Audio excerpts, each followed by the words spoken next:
Welcome to this third iteration of Flight Simulator First Officer. Today we're going to be taking a look at the Lite edition, which is a copilot specifically designed to work with any aircraft that corresponds to the Microsoft or Lockheed Martin software development kits. To that end, it's a good copilot to use with any aircraft that you may have downloaded from the various internet sites such as AppSim, FlightSim.com, or SimAviation. It's also pretty effective for your light aircraft, such as those produced by Carenado, Just Flight, and Virtualcol. In fact, I'm out here at Moncton, Canada right now in the Virtualcol A220-100. And what I'd like to do is go ahead and just set up a flight, a quick flight down to Bangor International, just to give you an idea of the capabilities and the limitations of this particular Copilot program. With that in mind, let's go ahead and get started by firing up the application. This is a good time to let you know that FSFO Lite, like FSFO Pro, is an external application that does not alter your aircraft configuration or your simulation configuration files whatsoever. It uses Pete Dawson's FSU IPC to connect, so it can also be used over a network via wide FS, which is a popular utility. If you have problems connecting FSFO Lite to your simulator, please refer to the instructions that detail how to install FSU IPC. However, this is a very ubiquitous program, so it's probably more than not, 9 times out of 10, it's probably already going to be installed on your simulator. All right, we can connect the application to the sim by simply hitting the connect button in the lower left-hand corner. And when it's connected successfully, you'll see FSFO will return the aircraft weight values in the message box here, which it just did.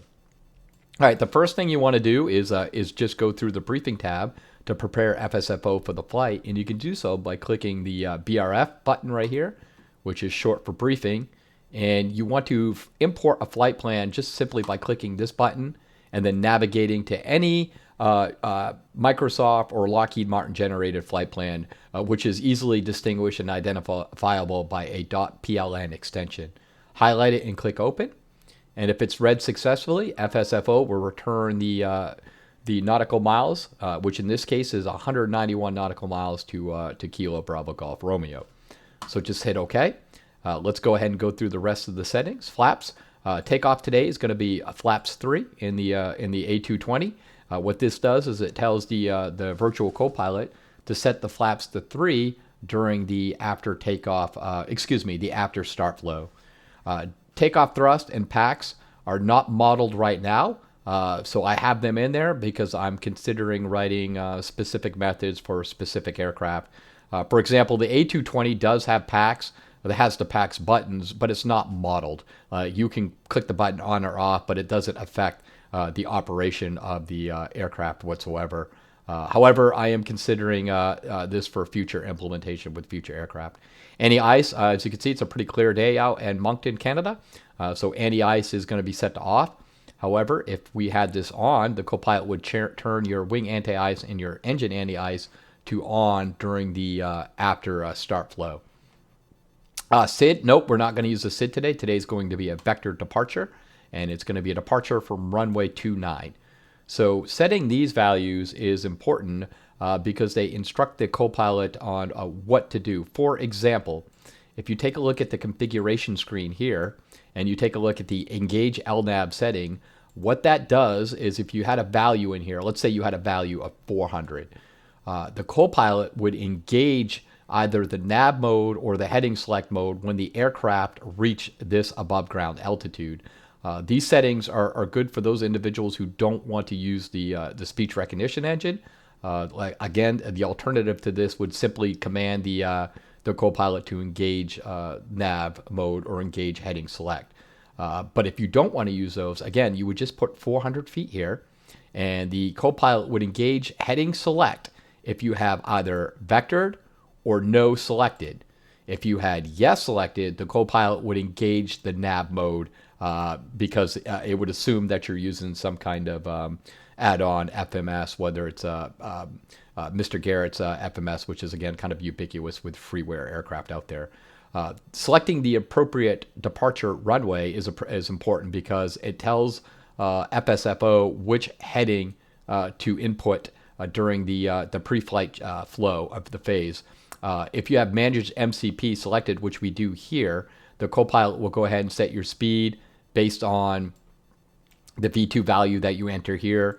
He'll set the heading based on the runway that you selected here, and your altitude will be set to the planned altitude, which is contained within the flight plan. So that's why it's important to set these right here. The copilot set toga. Some freeware aircraft have a derated takeoff thrust option. For example, the default 737 in FSX is capable of performing a derated takeoff. So what this does, if you have this selected the yes, and you have completed your before takeoff checklist, and you advance your throttles to beyond 51% N1, the copilot would automatically engage N1 for you.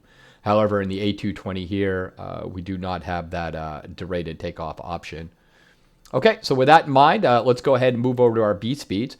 If you want the copilot to call out B speeds during the takeoff roll, you enter those values here. In the Virtualcol, they're persistent at 120 for your V1, your VR is 140, and then your V2 is 160.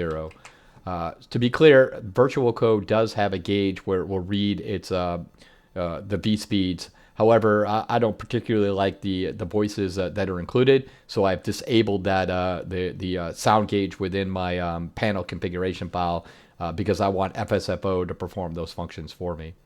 N1, again, using the default 737 and FSX as an option, as an example, you would put, let's say you put 90 in here, and the aircraft is capable of a derated takeoff. The copilot would set the derated thrust to this value during the before start flow. Again, we don't have that option here, so we're just going to leave it to 0. Our VREF speed is 137. Entering this is important because what will happen is if the aircraft falls below this speed right here during the landing phase of the flight, the copilot will warn you to watch your airspeed. Again, because I have that sound configuration file disabled within my panel, I'm going to have FSFO perform the GPWS or include that. What these are right here are systems that are included within FSFO Lite if they are not included with your freeware aircraft, or if you just simply want to have FSFO perform those functions instead of your aircraft. GPWS, your ground proximity warning system, that's where you hear 500, 400, 300 during the landing phase of the flight. FSFO contains 4 types. It contains Boeing calls, Airbus, McDonnell Douglas, and then default. It reads your aircraft configuration file to determine which sounds are appropriate. So again, I want Airbus sound, so I'm going to have FSFO do it instead of the Virtualcol sound gauge. Altitude alert, what that is you'll hear an audible beep, beep, beep when the aircraft reaches 1,000 feet of the programmed altitude. For example, you see we have 10,000 feet programmed here. Once the aircraft passes 9,000 feet, you would hear beep, beep, beep, and in which case you would adjust your vertical speed to below 1,000 feet. Your bank angle, if you exceed 35 degrees, either left or right roll, you hear bank angle until you return within a normal flight parameter. Your stall and overspeed warnings, if you exceed the structural limitation of the aircraft, you'll hear an overspeed warning. Likewise, similar if your speed falls below what is required to generate lift in the aircraft, you hear the stick shaker shake along with the stall warning. So I have those systems enabled. What cargo flight is FSFO. You'll hear the flight attendants as well as the copilot perform various briefings and announcements during specific times of flight. If you wanted to suppress those, you would simply click this button right here, and that would suppress both those options. Again, if you're performing a cargo flight, the copilot's not going to inform the cargo when you reach the cruise altitude. So that's why that's appropriate. So approach procedures, we are going to use ILS into Bangor, ILS 33, not 15, excuse me. So this is important because, again, going to the the configuration options, we have manage ILS selected. So what that does is it tells the copilot when we fall below flight level 120 on the approach phase to go ahead and program nav1 and the course to this runway right here. So he'll take care of that for us. We're going to go ahead and set, Bangor has an incredibly long runway, almost 2 miles, so auto brake 2. What this does is, again, the copilot will automatically set the auto brakes to low based on this setting right here. Minimums, once we fall below this altitude right here during the landing phase, the copilot will call out minimums, at which case you, the pilot in command, need to make a determination on whether or not to land the aircraft or not. So that's it for the departure and the approach briefing. That covers pretty much everything there. So with that done, we can go ahead and begin the flight. Before doing so, I'd like to draw your attention to one option, which we have enabled right now, and that's the AUT, which is short for auto. Basically, what that is it tells the copilot to perform his flows when certain parameters are met. So, for example, when I open the door here, the copilot will make his way into the cockpit and immediately start with the pre-flight flow. When I close the door, he will immediately start his before start flow. When the engines are running stable and the parking brake is set, is an indicator for him to start the after start flow. The after landing or cleanup flow is automatically initiated when landing at the destination airport and the aircraft falls below 15 miles per hour. He will begin the cleanup flow. And finally, the shutdown flow is initiated when you reach the destination gate and you set your parking brake. There are 3 other mechanisms to initiate flows. The second is by simply just clicking on the flow buttons on the main GUI here.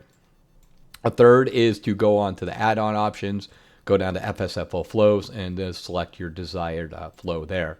And of course, a fourth option is to command the flow via voice. What you would do is that you would engage the speech recognition engine by clicking on this button right here, voice, and then just simply call out pre-flight flow. However, I like to use the auto function. I find that to be the most realistic. Copilots know when they have to perform certain functions during certain parameters of flight, and they just do so without any interaction with the pilot in command. In fact, that's what distinguishes a flow from a checklist. A checklist requires interaction between the two, where a flow, each pilot and the pilot in command have their designated responsibilities. So with that in mind, let's go ahead and open the door, and the copilot will make his way into the cockpit. And there we go. So the first thing the copilot is going to do when he reaches the cockpit is he's going to check to see if the main battery is on. In this case, we do have the main battery on. We're using external power. So he won't flip the main battery on. Instead, he will just go ahead and start the APU because that's what we have selected in the configuration menu. And then he will go ahead to set about to check the overhead panel. And we can watch what he's doing by simply looking at the message box. Good afternoon, Captain. So here he comes, starting his pre-flight flow. Again, performing the safety checks. He's going to make sure the throttles are closed, the spoiler is up, and the parking brake is set. As you can see, our parking brake wasn't set, so he just set it for us. There's the APU firing up. He just turned the APU on, and now we will wait 30 seconds for the APU to spool and for the power to become available before he proceeds to his next item. And of course, you can skip the wait period by simply holding Control key, but I would encourage you just to wait until the time because it has a reason why the 30 seconds is there. So there we go. Now he's checking the rest of the overhead panel.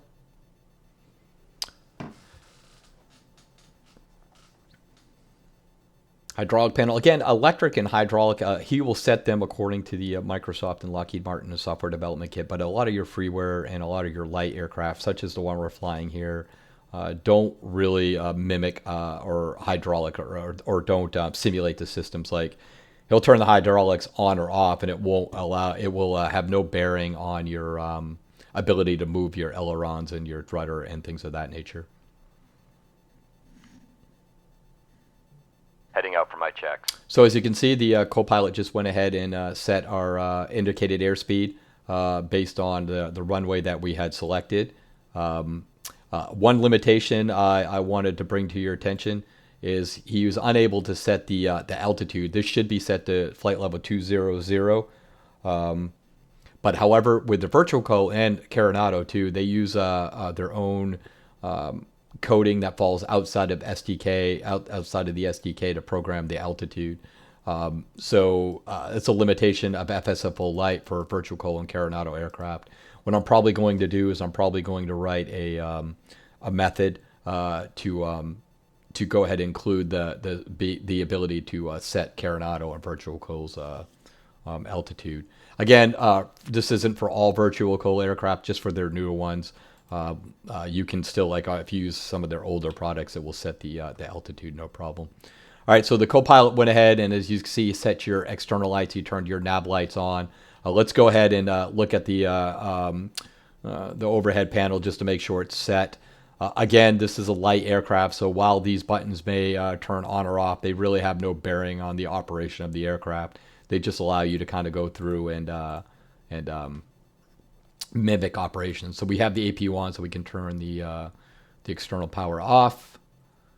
The trim air will provide some packs to the cabin. Bleeds on, APU bleed on. Auto pressurization, and there we go. So again, the copilot has the ability to set all your external lights and even your internal lights too. So if it was dark out or if it was snowing or raining, the copilot would go ahead and set your storm lights to the on position during the pre-flight blow. All right, because we are flying this flight on VATSIM, this is a good time while the copilot is out walking around. I'm going to go ahead and file my flight plan onto the VATSIM network here. It doesn't look like we have any ATC tonight, which is okay. It's probably better anyways. So let's go ahead and file our flight plan. I am also flying this flight with a Delta Virtual Airlines, so let me go ahead and start our flight plan. We already have Welcome to ACARS. We already got our fuel calculated, and so we are good to go there. Just for your overview, here's our flight plan today. Just kind of leaving out of Moncton on runway 29, and then it's straight down to Yankee Sierra Juliet, and then straight over to Bangor. Of course, we'll fly the ILS 33. So really quick flight, just to give a kind of a demonstration of FSFO Lite and its ability. The flight plan only calls for 6,500 pounds of fuel. It's 39 minutes down to Bangor, so relatively quick. For this particular aircraft, I don't use PFPX. I use the old tried and true FS build. It's good just for the simple aircraft that I have. Like I said, the Virtualcol aircraft, they have a place. They allow me to set all my sliders are on maximum to the right now, and I'm able to do that because the Virtualcol aircraft are not very frame rate intensive. Okay, so let's go ahead for the sake of time. Go ahead and hit the control key, and what that will do is it will go ahead and call the copilot aircraft is good. Back to the cockpit. Weather reports look pretty good. So we know we have nice weather. Okay, so for this particular checklist, we have a couple of different options here. We can either just go ahead and initiate the checklist by clicking on it, or we can engage the speech recognition engine and to command the copilot to go ahead and start the pre-flight checklist. But what I want to do is show you the difference between the two. So I'm going to go ahead and just start the pre-flight checklist by just simply clicking on it on the add-on menu up here. Pre-flight checklist. Oxygen. Tested. IRS selector. Nav in align. Hydraulic panel. Set. Pack. Set. Window heat. On. Flight instrument. Heading set. Altimeter set. Throttle. Closed. Fuel control switches. Cut off. Parking brake. Okay, so I turned the parking brake off so you can get an idea of what would happen when you're not using a void checklist. So if the parameter is not set correctly, the copilot will wait for you to set it. So if I set the parking breaker on now, he will just go ahead Checklist complete. and go to the next item. Same if we didn't have the throttle set, he would wait for you to set the throttle back. Or if your altimeter wasn't set to the correct pressure, he'd wait for you to do so before you move to your next checklist item. So there we are. That pre-flight checklist is done. Let's go ahead and close the door, which signals to the copilot to go ahead and start the the before start checklist.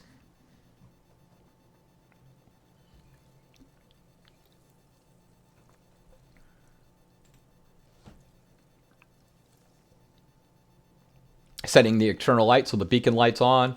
Re-looking at the MCP, you just see he set the heading based on what we identified within the briefing page. And now the flight attendant is letting the passengers know that we have closed the door. Let's go ahead and perform this checklist in the with the voice. Before start checklist. Before start checklist. Door. Closed. Fuel. 6. 9er. 8. Check. Passenger sign. On.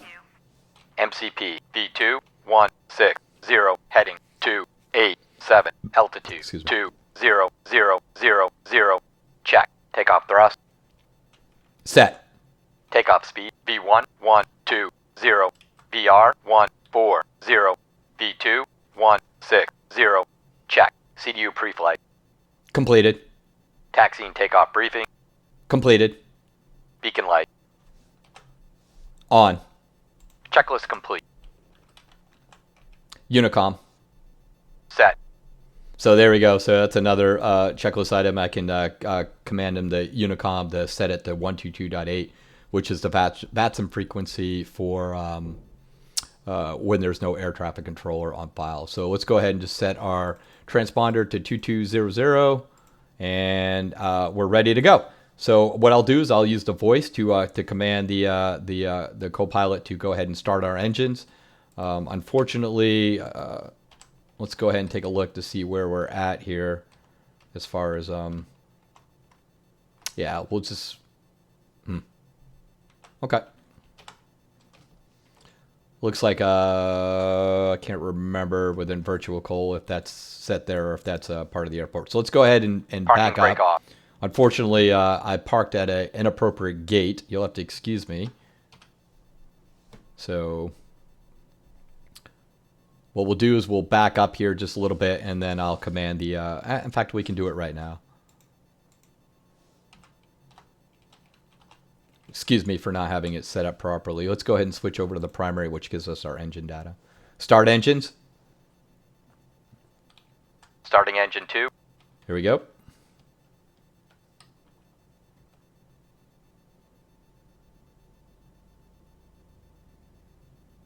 Yeah, unfortunately, I haven't updated my nav database, so within Velisoft, so it started me at a it did not start me Engine at a gate. 2 cut out. There's engine 2 started. And just wait for that to stabilize, and then Starting we'll start engine a new 1. one.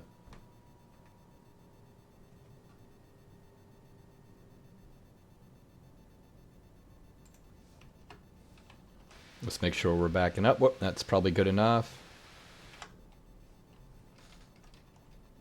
Let's go ahead and stop now. Engine 1 cut out. There we go. Both engines are fired. You'll have to excuse me on engine 1. And my SATEC, not my SATEC, excuse me. My thrustmaster was set. The throttle was preventing the copilot from putting the fuel mixture. All engines stable.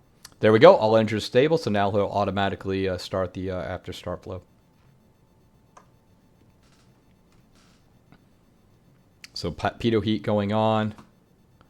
You'll see the APU. He turned the stopping the APU is now off. And he's setting the flaps to 3, which is what we identified on our pre-flight checklist. So, or excuse me, on our briefing page. So let's go ahead and run our next checklist. Taxi checklist. Taxi checklist. Taxi checklist. Head to ice. Off. Isolation valve. Off. Recall. Checked. Auto brake.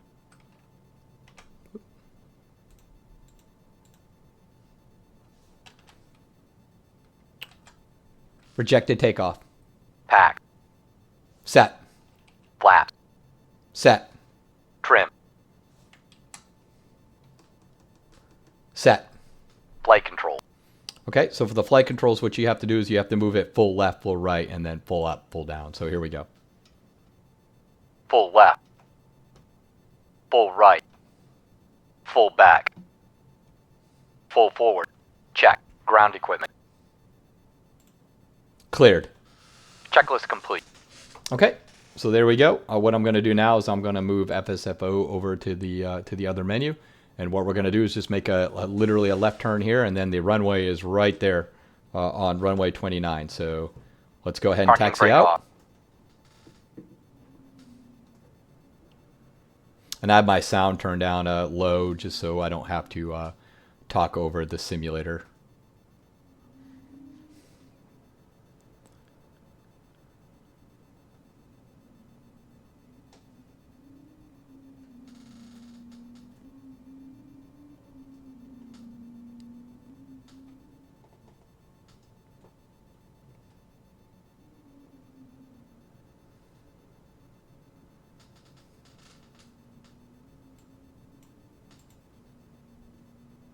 From the flight deck, this is your first officer. I wanted to take a moment to welcome you aboard. As you probably already noted by looking out the window, we have some pretty fair weather with us today that should aid in our on-time departure. We're not expecting any significant weather along the route today. We may encounter a few bumps as we climb out, but once we get up to altitude, we expect a pretty smooth ride. However, if that changes, we'll be sure to let you know. For now, though, just sit back, relax, and we'll have you in the air shortly. Moncton traffic, Delta 4501, departing runway 29, west departure. Before takeoff checklist. Before takeoff checklist. Setting the external lights. Flap. Set. Checklist complete. Flight attendants prepare for takeoff. So as you can see, you should have set the landing lights to on, which you did, and the taxi lights to on as well. Excuse me, the strobe lights are on. So the copilot will take care of all your lights for you. And we gave our VATSIM call, even though I just took a look at the traffic before. There's no traffic in the vicinity, at least on Thrust the set. VATSIM network. So there we go.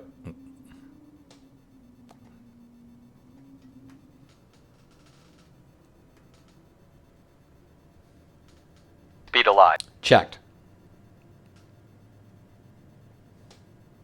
80 knots. Cross check. V1. Rotate.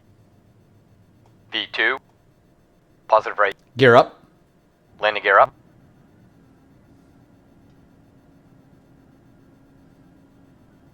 .400 feet. Heading select. Heading select on. Nav. Nav mode. Acceleration altitude. LNAV. LNAV on. Autopilot on. Autopilot on. Flaps 2. VNAV on. Speed check.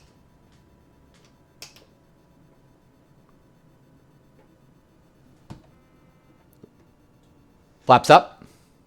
Flaps up.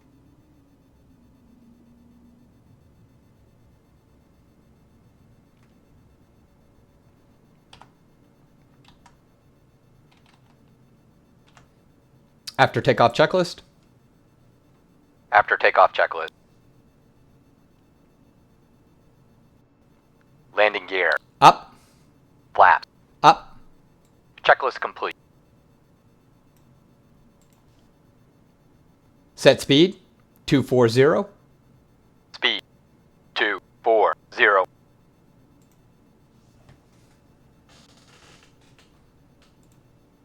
Okay, there we are. We are at climbing now out at Moncton, and autopilot is set, and we're proceeding to our first waypoint. Oh, excuse me. Actually, we did not set the nav, so what we'll do is we'll just go down here and we'll go direct to.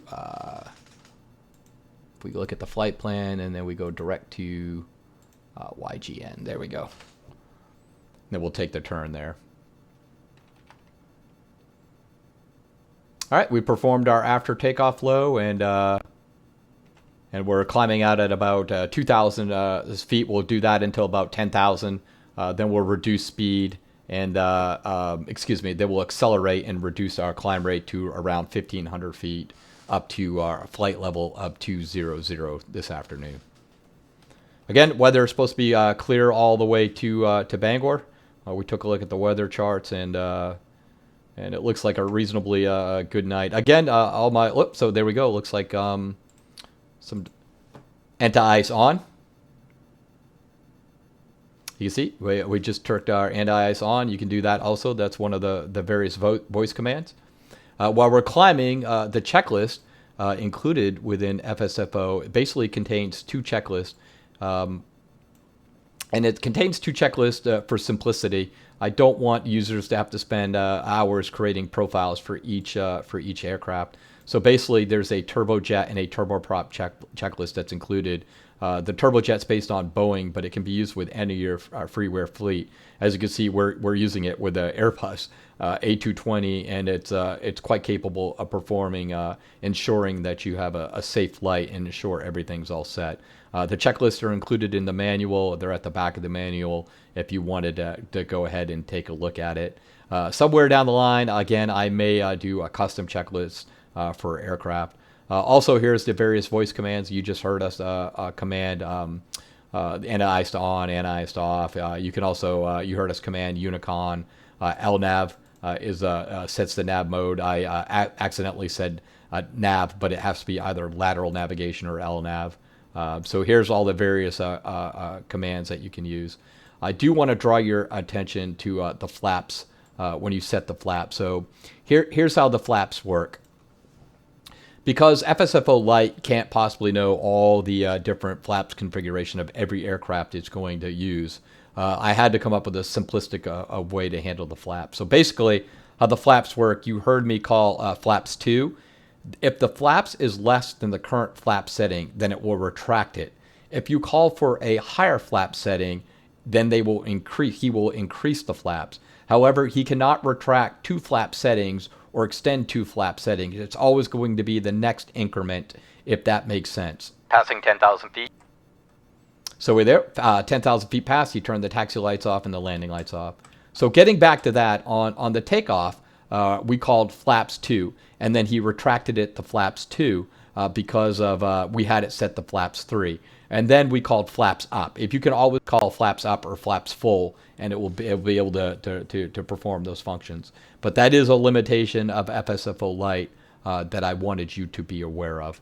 Okay, so as you can see, we're climbing up now. Once we get to our transition altitude of 18, flight level 180, he will automatically set the altitude, the altimeter to the standard 29er.92. All right, now that we're climbing, and we are 172 nautical miles for our destination, 115 nautical miles to our top of descent. This is probably a good time to go ahead and take a look at the configuration options within FSFO Lite. Again, if you use Pro, it's the exact same. So you can skip ahead if you've already seen the Pro video. But let's go ahead and run through these real quickly. The acceleration altitude, let's first start by standing operating procedures. Your SOPs are basically how the airline expects its pilots to operate the aircraft, hence the name standard operating procedure. So acceleration altitude, what this is the altitude that the aircraft with reduced power in order to go ahead and initiate its first climb phase. Typically that's 1,000 or 1,500. Commonly it's 1,500. And you heard the copilot announce acceleration altitude. It's based on this setting right here. Landing lights, you just saw the flick the landing lights off. He also flicked the taxi lights off. That's because we have this option enabled, which is coupled taxi to landing lights set to yes. So basically, if that's set to yes, the copilot will turn the taxi lights off when you pass 10,000 feet on the climb out and on when you pass 10,000 feet on the approach phase. That's in there because some airliners actually require you to turn both your taxi and your landing lights on. The virtual airline I fly for, Delta VA, does require landing the taxi lights to be on, so that's why I have it coupled. Ground speed, what that is if you exceed this nautical mile, this mile per hour right here, you'll hear the copilot to tell you to watch your ground speed. And while we're doing this, what I'm going to do is just go ahead and command a higher speed now where we're above. Set speed, 270. Speed 270. There we go. We'll set a lower speed today. Okay, so that's the ground speed warning. Your engage autopilot. So engage autopilot, engage VNAV, and engage LNAV, they work in conjunction with the manage takeoff autopilot setting.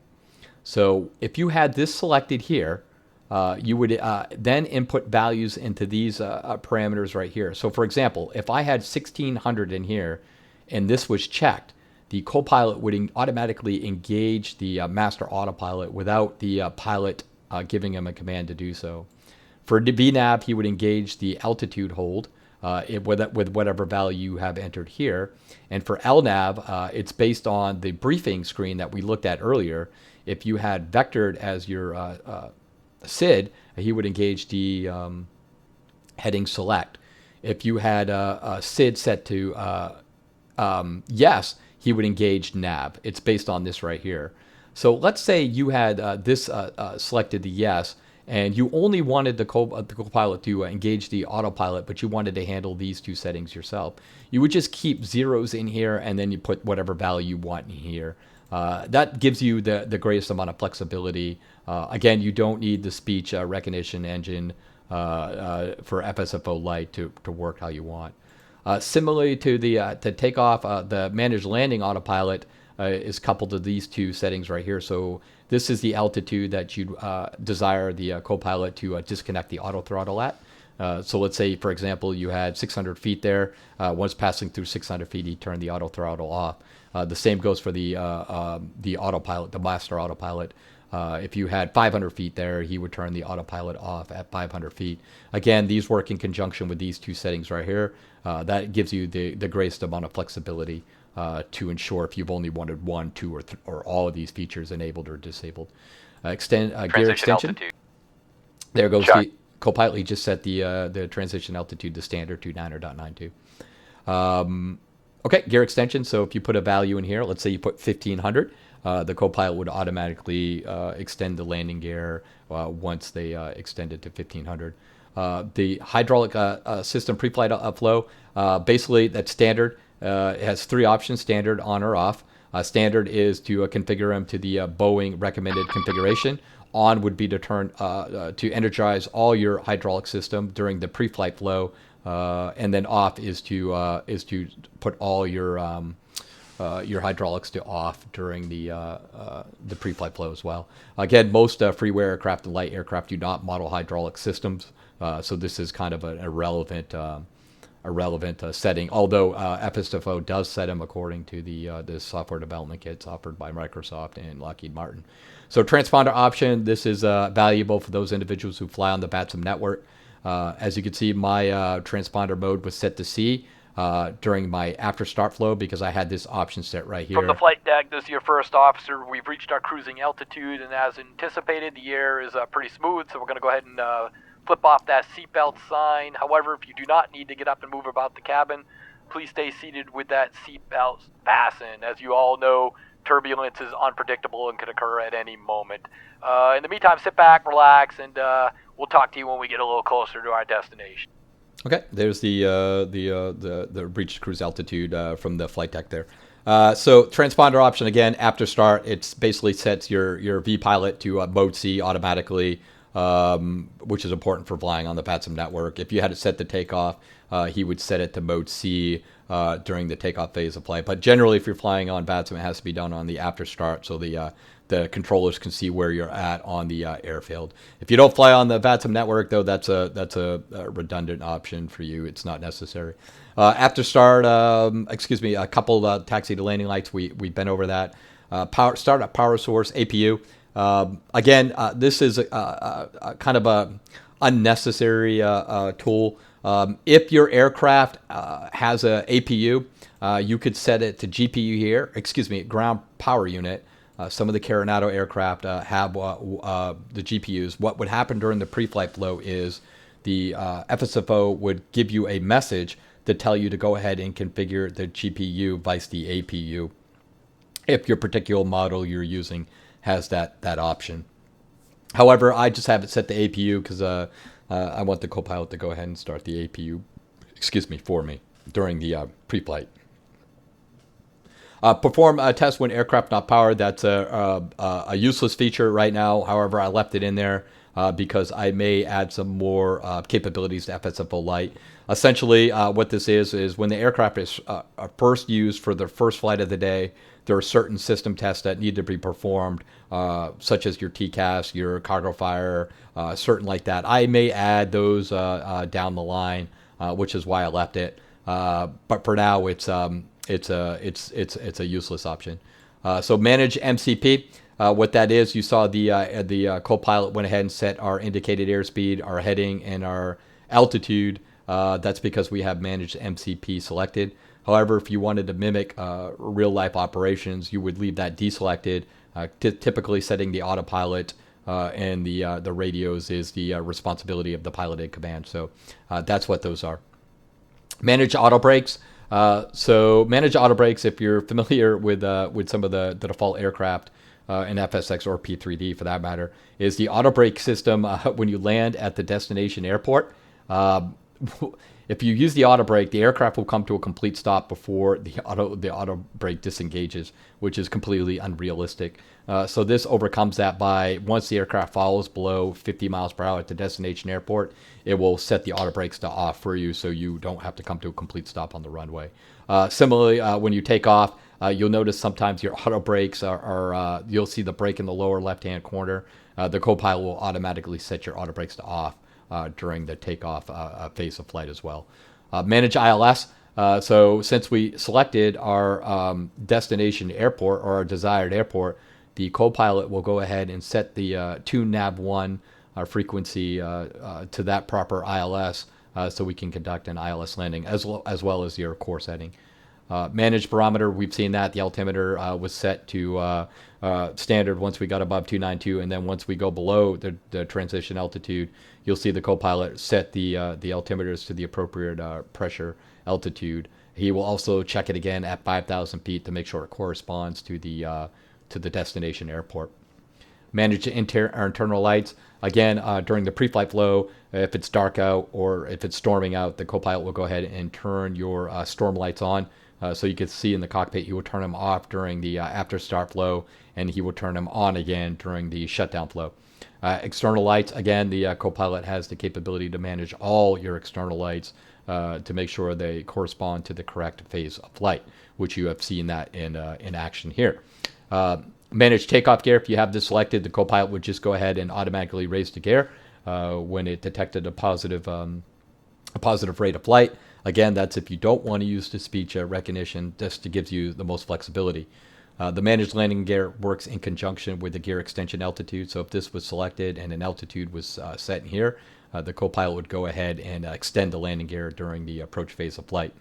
Managed takeoff flaps. The FSFO contains multiple tables for a lot of different aircraft to retract the flaps once the aircraft passes a certain speeds based on its weight. So if you heard me command the copilot to retract the flaps. However, if you had this option set right here, they would automatically retract the flaps based on the schedule that's provided within the internal database. For example, I have almost all the Boeing aircraft, and then the light aircraft are all grouped into one. So you'll get pretty accurate flap retraction speeds.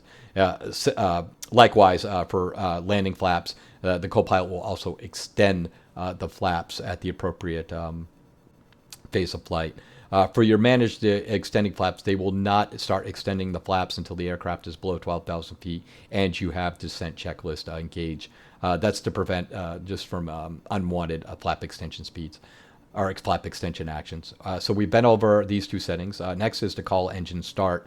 The call engine start, you heard the copilot say starting 1, starting 2, starter 1 cutout, starter 2 cutout, all engines stable. That's because we had this enabled right here. I'll call V1, VR, V2. That's based on the settings that we put into the brief. So if you want to hear the copilot call the V speeds, you have that selected right there. Call 400 feet. You heard us on the takeoff rollout. Once we hit 400 feet above ground altitude, the copilot said 400 feet. At that time, following standard operating procedures, the pilot in command would typically command the first officer to engage lateral navigation, which is what we did. Call speed alive, you heard during the takeoff roll, you heard speed alive, to which I replied check. Then you heard call 80 knots, and I replied cross check. Again, that's based on these two values right here.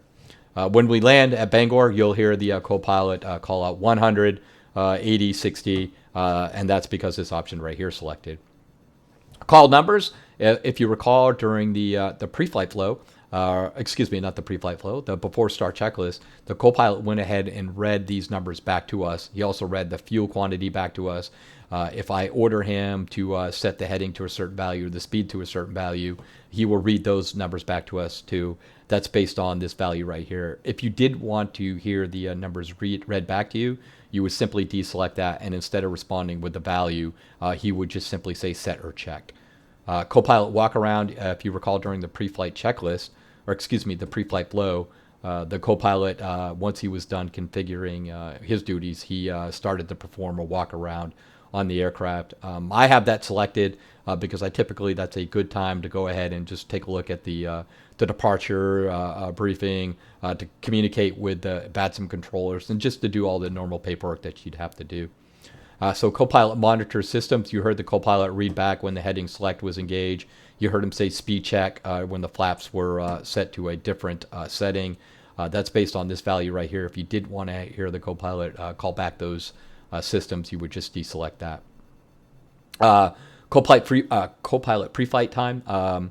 If you remember when we opened the door, it took 30 seconds for the Copilot to enter the cockpit. That's because we had this option right there selected. So APU off after start. If you recall during the after start checklist, the after start flow, the Copilot turned the APU off. That's because we have this selected. If you watched during the cleanup flow or the after landing flow, he will turn it on. Again, that's because we have these options selected. We've been over auto flows, force on top. So if you the main GUI, if you wanted to have the GUI overlaid on the simulator, force on top is what keeps it on top of the simulator or on top of any other application that you have running. Again, I have it on the second menu. Once I start it and I enable voice, I never have to click the GUI again. And if you do have to find to do it, for you FSX and Steam users, I'd recommend just using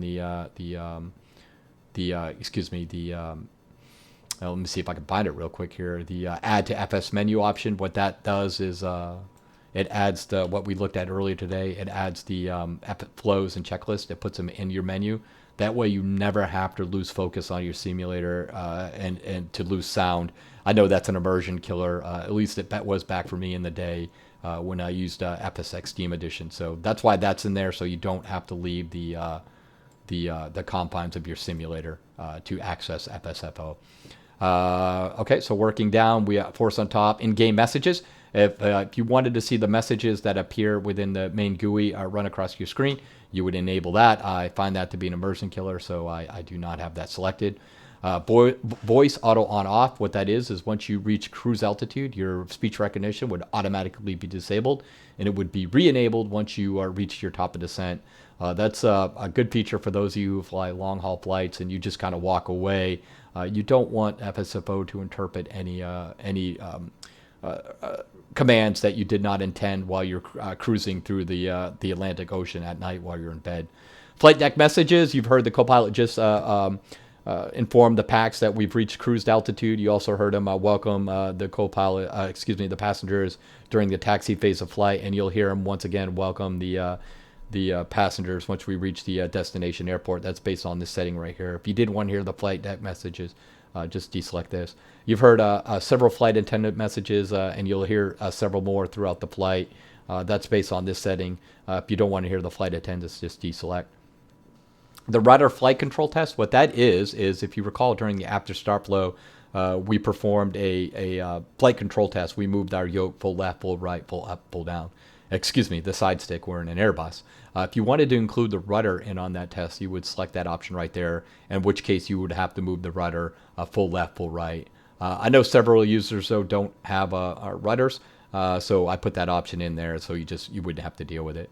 Speed warnings: if your aircraft exceeds 250 knots below 10,000 feet, the copilot will instruct you to watch your airspeed. It's also tied to the ground speed, so if it exceeded this, the ground speed right here, it would also provide that warning. Enable control key. Basically, what that does is I can use the control key to toggle my voice speech recognition program on or off. Add to FS menu. We've been over that. So the copilot vote. This is the volume to control your copilot, and this is the volume to control your flight attendant. I have the flight attendants relatively low because you typically would not hear them with the flight deck door closed and the sound of the engine. So I have that on a relatively low setting, but feel free to adjust it however you choose. The global options are relatively self-explanatory. About will give you what the current version of the simulator's on. As you can see, we're on 2.02. The update nav data, that's important if you use the manage ILS. Just basically make sure that all your ILS and your core settings are accurate. So what you would do here is you would just hit browse, and then you would navigate to your flight sim exe file, whether it's a flight sim FSX, FS Steam Edition, or even FS9. It will work. FSFO Lite should work on FS9 too, but it's not supported. So you would just scroll down to your P3D exe file, highlight it, or FSX or FX Steam, click OK. Then it would say it's located, and then you would just hit update nav database, and then it would go through that. You depending on the speed of your computer, it could take up to 10 to 15 minutes. For me, it's about 2 to 3 minutes, but it does have to go through a lighter file. So update your nav base, nav database once you if you make any significant changes, if you add some new airports that have different ILS frequencies or so forth, that's when you'd want to update it. So that's the configuration options in a nutshell. Again, very similar or exactly like Pro. While we're still in cruise, I do want to bring your attention to one other thing that I did not touch when we went over the voice checklist. This right here, the VCheck, that is to enable voice checklist. To enable the voice checklist, you need both the voice checklist enabled and the speech recognition engine enabled. If you only wanted to use the speech recognition engine but did not want to use the voice checklist, just leave that deselected, and then you can enable the speech recognition engine. If you wanted to enable the checklist like we first showed when we did the pre-flight checklist, in that case, just leave the voice checklist disabled. But I like to use the voice checklist because it adds a little bit more reality. All right, so as you can see, we're about 18 nautical miles to our destination airport. 18 nautical miles to our target descent. So that's a good time for us to take a look at our procedures. It is going to be a runway 33 ILS approach into Bangor. The weather is winds are 270 out of 5. Surface visibility is more than 7 statute miles. It looks like we have little clouds at 10,000 feet. Other than that, it looks like it's a relatively it's going to be a relatively easy landing into Bangor today. Here's how it looks on the chart. What we'll do is we'll get right when we get in 10 nautical miles, and then we'll give ourselves a vector into the capture of the ILS 33 approach. So that's the plan. Once we get onto the ground, we'll shoot for Lima. But if we can't break, we're very, very light today. Again, we didn't require a lot of fuel, so we should be able to hit Lima, which will give us a pretty easy taxi into Gate 2. If not Lima, then we'll just go down to Mike and then take a longer taxi in. But Lima should be doable. Again, we only have about 15% fuel and only 18,000 pounds of pack, so it should be easy to do.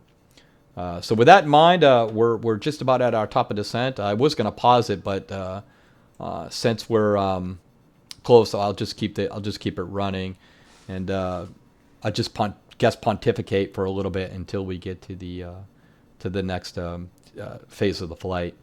Right now, I do want to add more capability to FSFO Lite. I want to make it so it can handle all your Virtualcol and all your Carenado aircraft.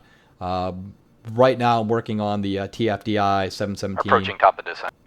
I'm about 50% done with that. I'd like to get that done, and then I have to complete the add the PMDG 747 to the FSFO Pro. I owe it to the people who brought that program, so I definitely want to get that added. And then I want to go back and add more capability to FSFO Lite. So basically, I want it to cover everyone's light aircraft fleet. So you have one virtual copilot for all your light aircraft. That is my goal. All right, so let's go ahead and run the descent checklist. Descent checklist. Descent checklist. Recall. Checked. Note. Checked. Auto brake. Set. Landing data. Set. Approach briefing. Completed. Checklist complete. Dear passengers, as you can see, we have already started descent. Please Okay, so as you can see, return your seats to their upright positions. the copilot went. Excuse me. The copilot went ahead and set our auto brakes to us to low. That was based on, if you recall, the briefing. We set the Their final safety auto brakes to 1, which is low. So he did that. But I'm gonna go ahead and do manual braking for this one again because I want to try to hit Lima. That's going to be our goal. So we're going to go ahead and just use manual braking for this one.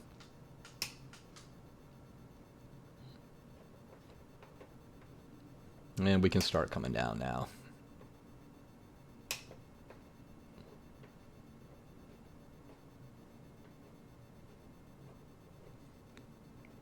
And again, this doesn't look like I'll take a look at VATSpy here in a minute just to see what kind of traffic we have around on VATSIM. The only good thing about the current state of affairs with the coronavirus is people are staying inside. The other day, I don't think I've ever seen 3,000 people on VATSIM before, but there were 3,000 people on VATSIM. Also gives us an opportunity, or gives me an opportunity to work on some of these projects that I've been wanting to get to for some time.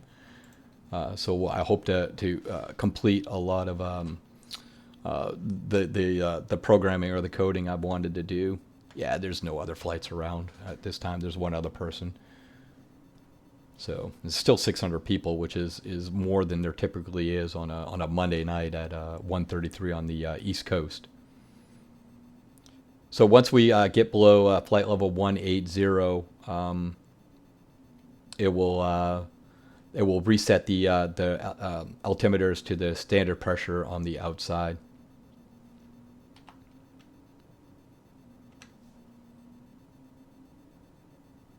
Transition altitude. There we go. Just set the altitude to the pressure of the outside. Again, I have my sliders over to the far right. My weather is being generated by Active Sky 16. I have, for my shade, I have environmental force and then sky force also as well. I'll tell you, it provides a nice scenic environment, but I'm pretty excited at the prospect of Microsoft Flight Simulator and the ability just to go ahead and fire up the simulator without having to first, let's see, right now, if you were to see my second monitor, I have 12 programs running right now in order to generate an environment. In fact, it's so bad I actually had to write a separate little utility to start in programs both before and after the flight simulator. So I'm looking forward to the new edition and not having to start multiple applications. I'm pretty excited about the prospect of an all-in-one simulator that's just you can launch and fly without having to maintain several other applications. However, also with that in mind, flying Virtualcol aircraft or current Carenado aircraft, the light aircraft or non-study level as the community likes to refer to them, I typically don't do. However, they do have a place, in my opinion. For example, I am in this Virtualcol A220 right now, and I have all my sliders set to the far right, which I wouldn't be able to do if I was, let's say, in the PMGG 737 NGXU, to create this environment, and I'm still getting 30 frame rates per second. So I appreciate the lighter aircraft on that level because it enables me to enjoy my scenery, if you will, a little more than I traditionally could with the so-called study level aircraft. And in fact, for this aircraft, I'm really thinking of just building a profile within FSFO Lite specific to this aircraft to include with its checklist. I probably could do it in a day, so I'm thinking about doing it at least for the aircraft that I fly routinely. For example, the Virtualcol A220, and then the Saab. I like the Carenado Saab 342. And when Virtualcol releases its dash, I'll definitely be doing it to that. Again, I will provide those profiles within FSFO Lite if I can get to them at no cost. It will just be included in there. So it's actually not that much coding to do, so, or not that much more adding, but that's the plan anyways. First, have to get through the TFDI 717 and the PMDG 747.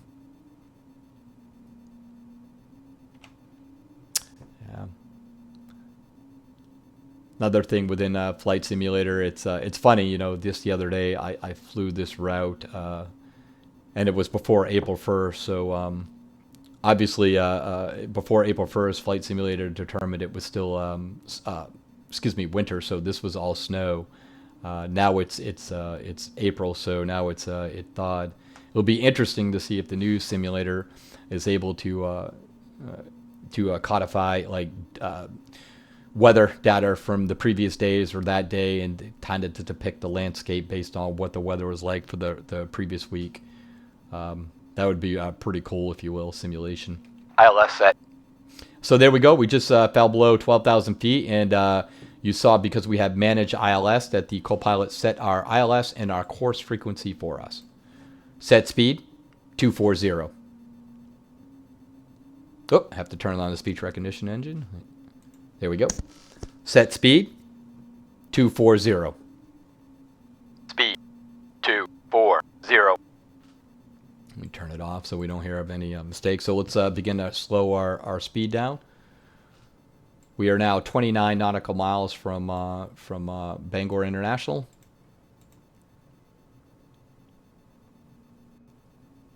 And let's actually slow down just a little bit more.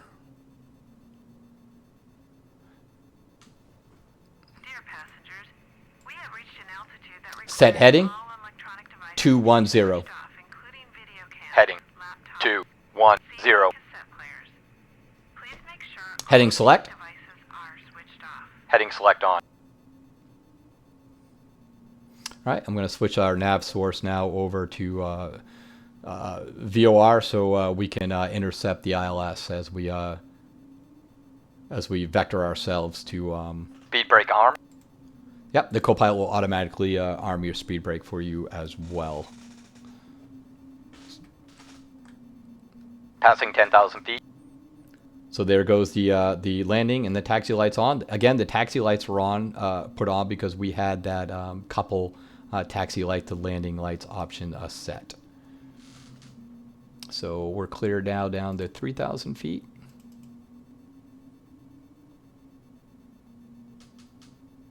And we're going to increase the descender range to 2,000, watching our speed to make sure that we don't get going too fast. We're going to keep it right around at 220. Our clean speed today is 215, so we don't have to start extending flaps until then.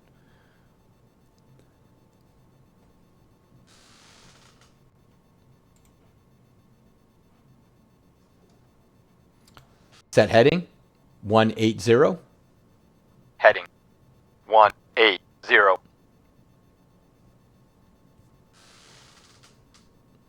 Actually, we're at a pretty good rate, so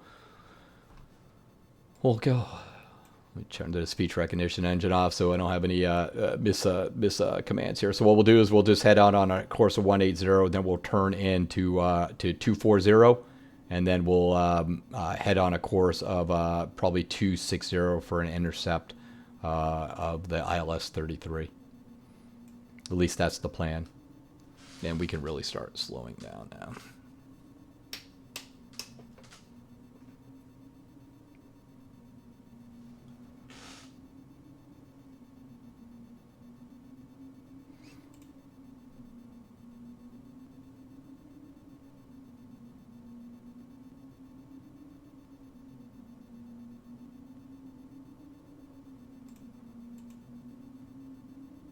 Set heading 240. Heading 240. So it's important to pause so when if you notice I'm saying set heading, I'm pausing, and then 240, set speed, pausing, then 240. That's to ensure the most accuracy of the speech recognition engine. FSFO does use the Microsoft's embedded speech recognition engine. So if you're wondering which speeches are supported, it depends on which operating system you're using. But you could Google Microsoft speech recognition to see which are supported based on your operating system. I know Windows 10 supports far more languages than Windows 7 does. So it's dependent on what operating system you're using. But again, I'd like to note that FSFO does not, it works both fine with or without voice. It depends on how you want to use it.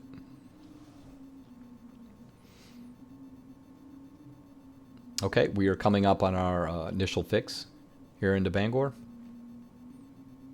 And pretty soon we're going to be turning to a course of probably 275 to intercept.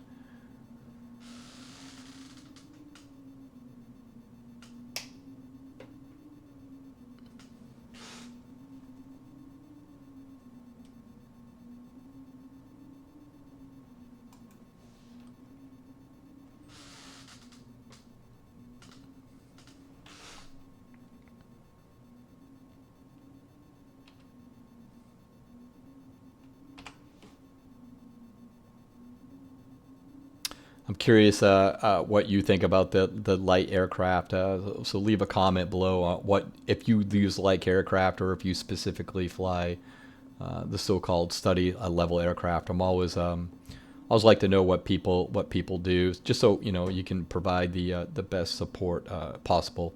Also, if there's a particular aircraft out there that you think FSFO would benefit from writing a specific profile, please let me know. Set heading 285. Heading 285.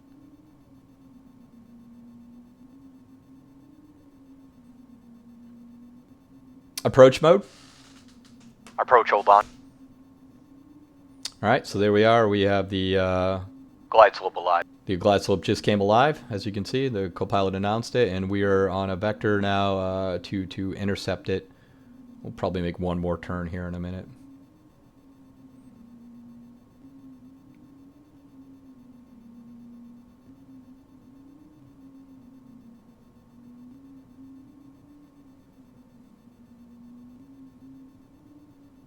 Set heading 295. Heading 295.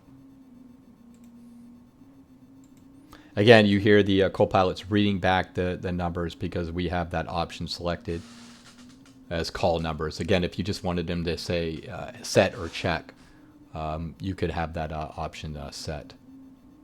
So we're on a pretty good a vector for approach. We'll catch it at about 10 nautical miles out, which is a long enough approach.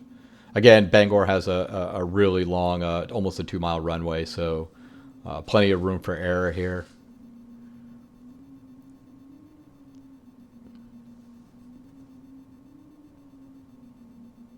And once we get to final, you'll have to accept my apologies. I probably won't talk too much, as I don't want the speech recognition engine to do something I don't intend for it to do.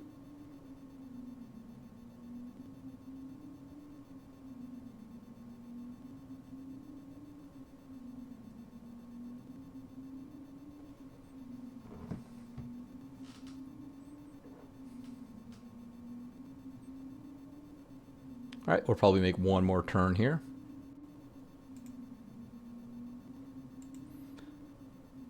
Set heading 310. Heading 310.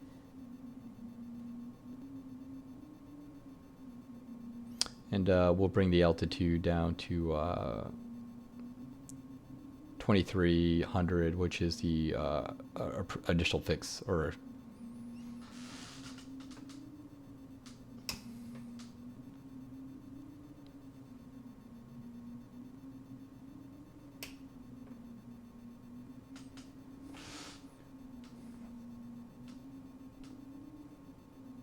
We're now 14 nautical miles out.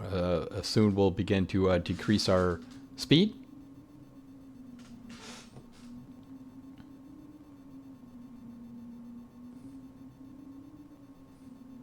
We're on a pretty good vector. We should capture it here. There we go.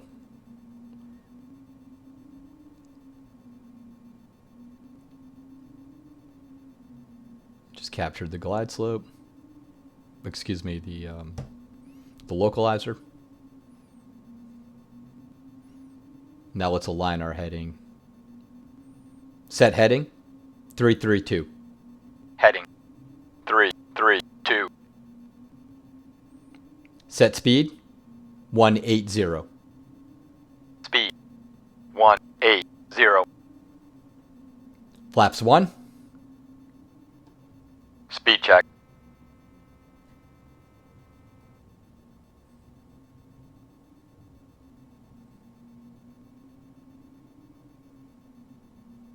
Flaps 2. Speed check. Okay, we're coming up on the final approach fix. Let's begin to slow to our final. Set speed 142. Speed 142.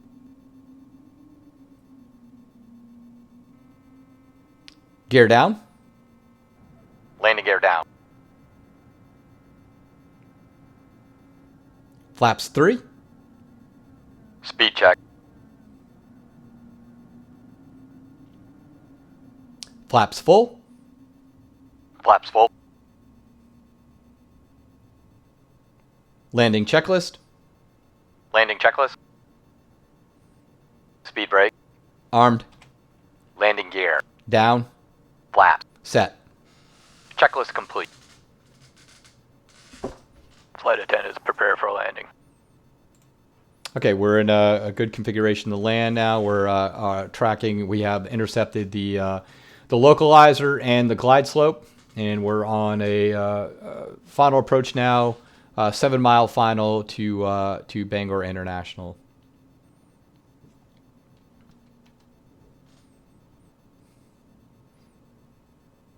And again, you should hear the ground proximity warning system from FSFO come out at about 1,000 feet. Again, the Virtualcol aircraft does come with one.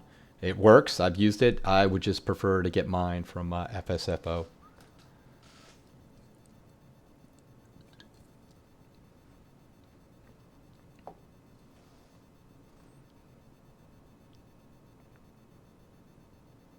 Okay, 5-mile final now. Just coming up on the Penobscot River.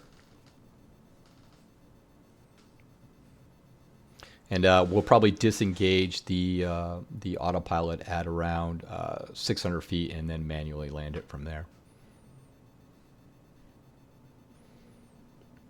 Bangor International, Delta 4501, 5-mile final, runway 33. Again, I already looked at the traffic. There's one other aircraft within about 250 nautical miles. But it's good practice just to do it so you don't forget.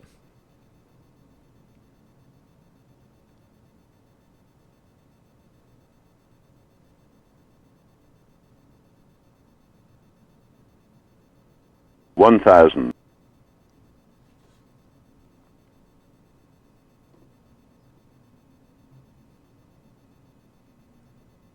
As you can see, the Virtualcol A220, it tracks the glide slope well as long as you have the right speed set, performing well.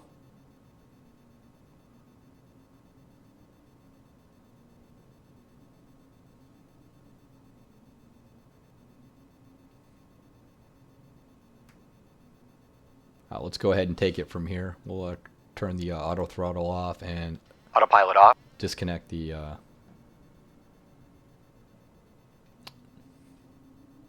500.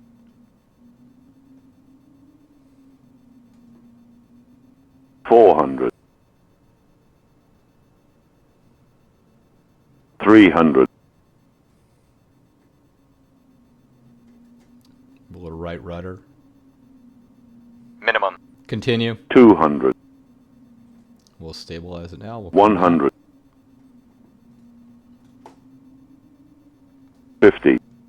flare.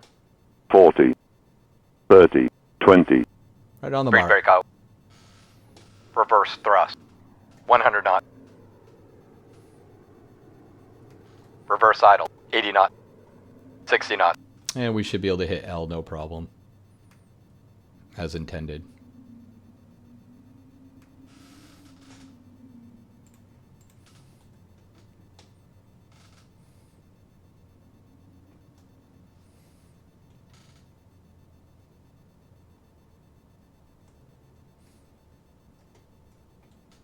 And there we go. Cleanup flow. Dear passengers, welcome to our destination airport. Please remain seated until all docking procedures are performed and cabin lights are switched on. On behalf of the captain and his crew, we would like to thank you for flying with us. We hope you See, enjoy your the flight copilot today. went ahead and turned the APU on based on the setting that we looked at earlier. He just put ahead and turned the From the flaps flight up. deck, welcome to our destination. We'll be taxiing for a few moments, so please stay seated with your seatbelts fastened. For the weather, it's dry but cold outside, so you might want to have your jackets ready when you exit the aircraft. Once again, thanks for flying with us, and we hope to see you on a future flight. Okay, looks like, just looking at the A cars here, it looks like we were giving gate 2. So we will maneuver into gate 2, and then once we set the parking brake, since we have auto selected, the copilot will go ahead and initiate the shutdown flow. And I'll go ahead and drag the GUI back over to the screen. We do have GSX. Just haven't used it for this simulator, just for the sake of expediency.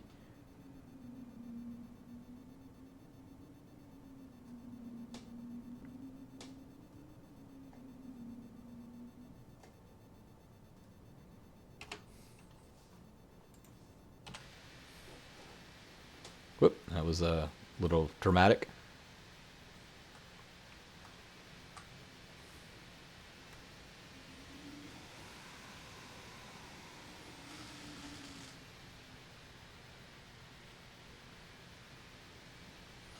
And there we go. So we're going to go ahead and set the parking brake, and then you'll watch he'll just go about his duties. Stop the engines. There we go. The engines are stopped.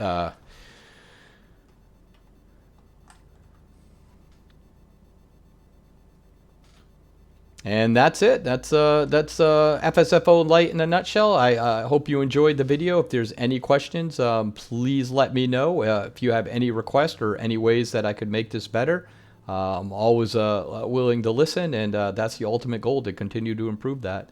With that, I appreciate your time, and thank you for watching.